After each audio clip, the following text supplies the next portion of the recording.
How are you doing, everybody? Jonathan here, and in this video I'm going to go over the do's and don'ts when it comes to buying equipment for your fitness business, as I get a lot of questions from you guys that are looking to start off on your own, do in-homes and or run boot camps. Now, before I do, as usual, if you have not yet, sign up for my newsletter by clicking that link up there, as I send out emails every Monday on how to see success in the fitness industry.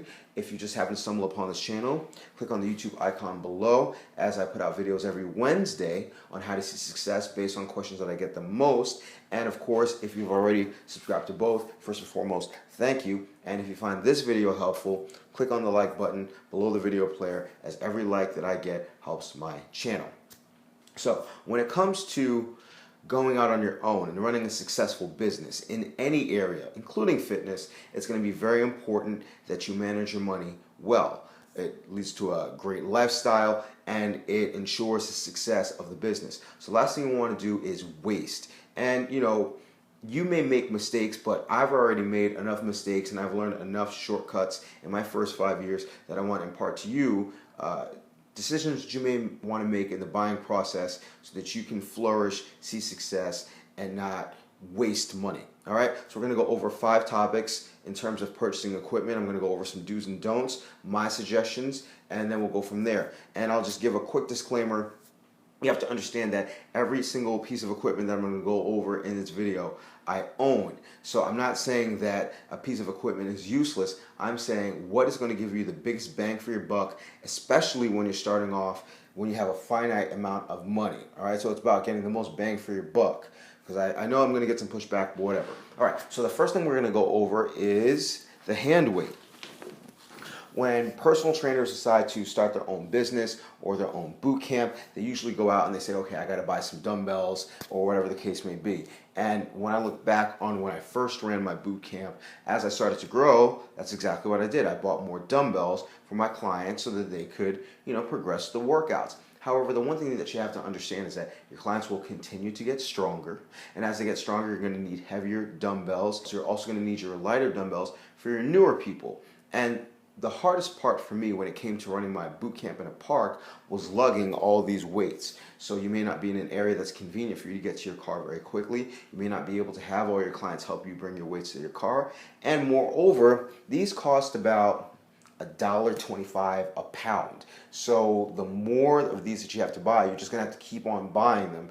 And then you're going to have the added stress of having to transport them back and forth. So when it comes to running a boot camp, I would say to stay away from these. Now, when it comes to personal training, I would also say stay away from these if you're doing in-homes, but you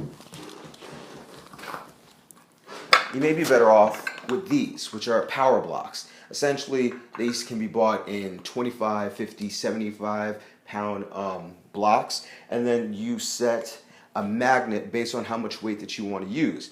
And then that way you only need to carry one set of dumbbells, as opposed to having a client that's continually getting stronger. So then one day you have to bring your 10s, one day you have to bring your 20s, and if you're going home to home, now you have to bring different weights or pack them all in your car and then change them for each client. With this, you get an easy switch from weight to weight, and then as your client gets stronger, they can be challenged. So if you're doing personal training, I would say power blocks, although pricier, are going to save you more money in the long run. All right, now the one piece of equipment that I would say to stay away from in the personal training and boot camp route, at least in the beginning, is going to be the kettlebell. All right, first and foremost, you have to understand, I don't hate the kettlebell, but when you think about its versatility, it's as versatile as a dumbbell. However, it costs $1.70 per pound on average. So it's more expensive, and with the exception of a few exercises like the kettlebell swing, which most lay people struggle with initially anyway, anything that you can do with a kettlebell, you can do with a dumbbell. So why not go for the cheaper option if you're going to be doing personal training and go for the power blocks? And then once you're flush or you just have extra money, if you're not in that growing phase, then you can purchase your kettlebells and then bring them with you. But in terms of beginning, I would say that you can get more bang for your buck if you're using power blocks for personal training or no dumbbells for your boot camp. Now, if you are running boot camp, how are you going to give your clients resistance? The next section that we're going to go into when it comes to buying equipment is going to be bands. And bands are going to be a great investment because in terms of price per pound of resistance, bands are much cheaper than your dumbbells. Also, they're easier to carry and they're easier to vary. All right, so there are a lot of different kinds of resistance bands out on the market, but when it comes to the kind that you want to buy, you generally want to stay away from the fixed kind. So you can see with this type of resistance band, you can't really interchange the band. All right, it's kind of just set at heavy. All right, whereas if you went for an adjustable band, like this one, here you can take out the band and then you can switch it out. So you might buy the handles for $10, but you can buy a heavier band for another 30 pounds worth of resistance for $10, and then 40 pounds of resistance for like $12. You can find these at any Dick's or Sports Authority, or you can find these online. So where you can interchange your bands, that's going to be good. Also, I like the handles where you can put in multiple bands. So I could take that orange one and add it to one of the 3 of the available band holders, and then I can make this even more tight or add more resistance for an extra $10. If I wanted to go from 40-pound kettlebell to a 50-pound kettlebell, that would require me to invest in a new kettlebell, and that will cost me like $80 or $90 for a 50-pound kettlebell. So there's no point in adding the resistance with a free weight when you can add it on the band for $10. All right. Probably my favorite type of band, and you're not limited to any one. I'm not tied to any kind of company, so any band that you get is going to be great. But another type of band that's going to be really good for you is the hook style band, where essentially with these are Life Fitness. You have a 20-pound resistance band, the 30 is the red, and the 40 is the blue. So you have 70, 90 total pounds of resistance, and at any point, if you're switching exercises, you can just unhook one part of the band to the handle, and then you instantly make it lighter, so you don't have to go through as much when it comes to switching bands. So in terms of bands, I think they're going to be a better investment for resistance. You just want to make sure that you get the right ones. The more versatile that you can make your band, the less it'll cost you in the long run. And you can pretty much do anything that you can do with a dumbbell, you can do with a band for less money. All right. Now I know a lot of people like bands because the bands create the resistance as you're acting on the band, but a lot of people are starting to gravitate toward body weight exercises. And for the last couple of years, piece of equipment that's been getting a lot of steam is the suspension trainer, most notably the TRX. And the TRX is essentially a long strap where you can row, you can do push-ups, you can do all kinds of exercises. However, I would say that buying a TRX would be a horrible idea, and here's why. So, here's a TRX, all right? It's a yellow and black strap. It's got a hook at the end.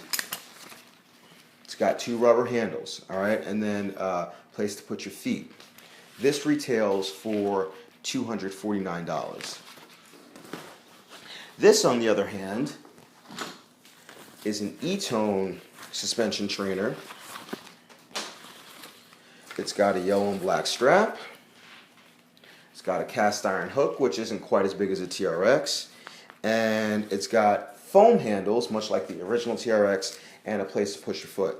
This retails at about $30. So you can find this on Amazon, and I'm going to put links for all the I'm going to put links for all the pieces of equipment that we go over, but this is the exact same piece of equipment. The patent, or the utility patent, I believe, for the TRX is no longer in effect, so people can make suspension trainers that are exactly the same, just as good quality for pennies on the dollar. So when you buy a TRX, you're really buying the TRX name, but the E-tone you're getting for 90% off. And if I could have purchased those in the beginning, like these are what I'll purchase now. I'll purchase the E-tones. The TRX, I would not spend $250 for, especially if you're training a layperson, and if you're just starting off, why pay $249 when you can pay $30? So I definitely recommend that you check that out in the description box at some time after this video. The next thing that we're going to go over is support. So a lot of times clients will ask if they should have a bench, and this is going to be more for the personal trainers out there. A lot of trainers like to bench, a lot of people like to do one-arm rows, perhaps a modified push-up with an elevated surface, and a lot of trainers tend to gravitate to the Bosu Ball, all right? All right, now hate is a strong word when it comes to the Bosu Ball. So I'm not going to say that I hate the Bosu Ball specifically, but I would say that I hate it as an idea for one of your first purchases as you start your business. Now I understand some trainers may specialize in the Bosu Ball, and if 90% of your training revolves around the Bosu Ball, I guess I can't stop you. But when it comes to personal training, it's bulky, it's heavier to carry, and it's expensive. Bosu balls retail at around $100. And I understand there are a million things you can do with a Bosu ball, but the first couple of things that I think about is squatting with instability, doing a dumbbell bench press on the Bosu ball. And my assertion is that for the layperson, you don't need the instability, and for the bench press or for the dead bug, there are different pieces of equipment that you can use that will be almost as effective as the Bosu ball for much less. All right. If I were going to have a client do a bench press, or if I were going to have them do a one-arm row in a personal training situation, I would advise that you instead get a guitar bench. All right. Now,